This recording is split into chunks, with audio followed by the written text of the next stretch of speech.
My friend, you have met a terrible, terrible demise. But, I don't feel too bad about it. After all, if it weren't from me, it would have just been from someone else, you know? I guess what I'm trying to say is life goes on. For everyone else, life goes on, not for you. You're dead. But that's neither here nor there.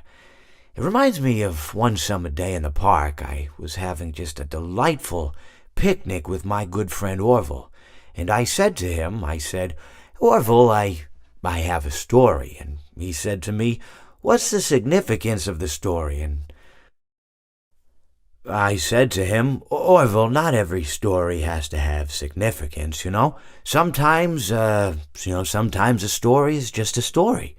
If you try to read into every little thing and find meaning in everything anyone says, you'll just drive yourself crazy. I had a friend do it once. Wasn't pretty. We talked about it for years. And not only that, but you'll likely end up believing something you shouldn't believe and thinking something you shouldn't think, or assuming something you shouldn't assume, you know? Sometimes, I said, a story is just a story. So just be quiet for 1 second of your life and eat your sandwich, okay?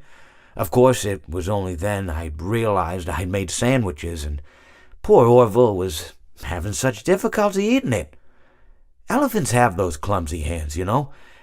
Actually, I suppose that's the problem. They don't have hands at all, do they? They're all feet. I couldn't imagine someone asking me to eat a sandwich with my feet. Now, if I recall correctly, there was a bakery nearby. I said to him, Orville, let me go get you some rye bread. Now, I'm unsure if elephants enjoy rye bread, but I assure you that Orville does.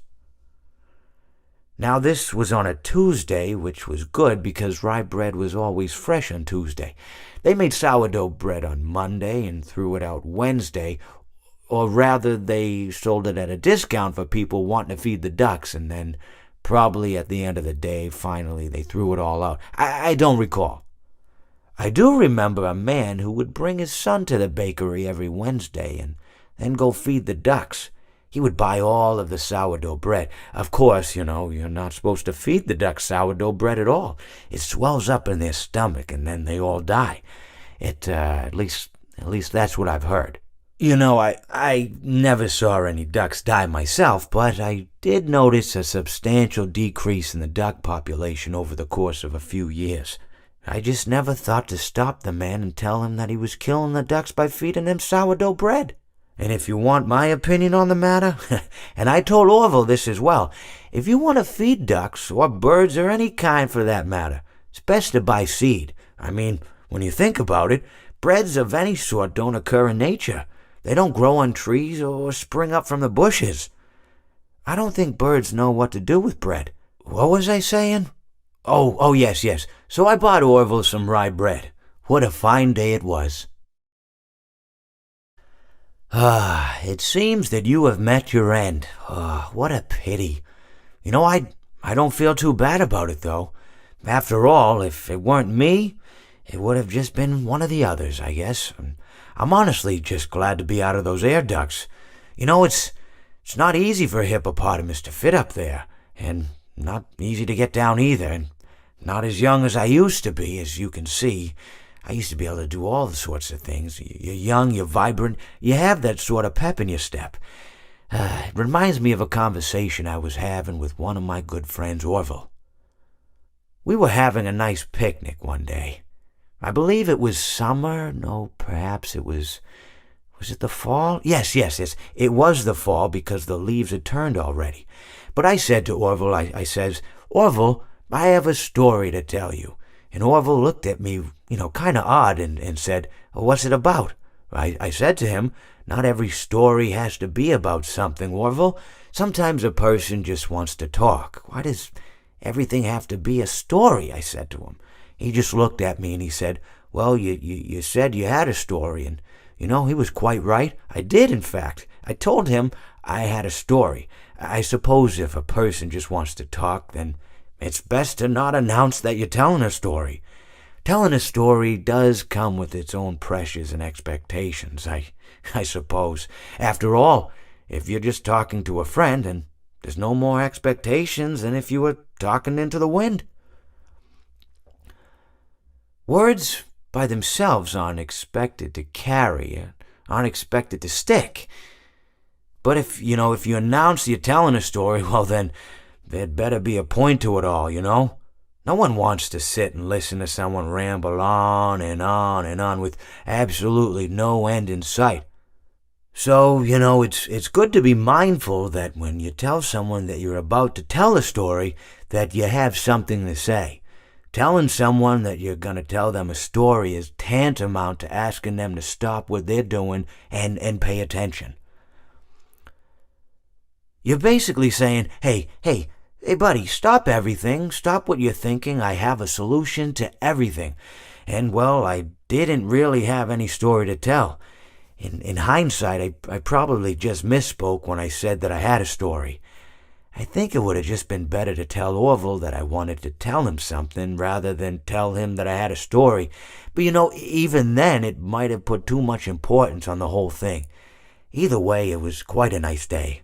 I remember that we were drinking tea. Well, it seems that your journey has ended. Very sorry about that. It was always going to end this way, of course. If it weren't by me, it would have just been by some other, terrible thing. Just, you could not imagine how terrible it would be. Just, I get scared thinking about it. I'm glad it's not me. It reminds me of a time I was speaking to my good friend Orville. We were sitting on a park bench watching the pigeons. I was on the left, he was on the... Oh, wait, was I on the right or left? Anyways, it doesn't matter. We were sitting on there watching the pigeons. And I said to Orville, "Friend, those birds are frozen." And he kind of looked at me like I'd lost my mind. But I reminded him that it was winter, and often birds will sit in a tree until they freeze. And then they sort of fall to the ground until the sun warms up and they can, move around again. So I said to Orville, "You might as well save those breadcrumbs until the birds thaw, because they can't very well enjoy them in the condition they're in." To which he asked what I meant, and asking what condition the crumbs should be in before he threw them to the birds, assuming that I meant the birds couldn't enjoy the breadcrumbs in the condition that the crumbs were in, when in fact I had meant the birds could not enjoy them in the condition that the birds were in, considering that the birds were frozen. So he took a moment and then threw his last handful onto the ground. I said to him, "Orville, why did you throw the breadcrumbs to the birds when I just told you they're frozen?" To which he responded, "The breadcrumbs are not frozen." Again, misunderstanding my words. I didn't mean to say that the breadcrumbs were frozen when I said I told you they're frozen. I'd been referring to the birds. In hindsight, what I should have said was, and this would make perfect sense, "Why did you throw the breadcrumbs to the birds when the birds are frozen?" He misunderstood upon my correction, stating that he didn't know what else to do with the breadcrumbs, and that perhaps, when the birds thawed, they'd still be able to eat the crumbs. So I said to Orville, and this is what I said to him, I said, "Orville, the birds may be dead."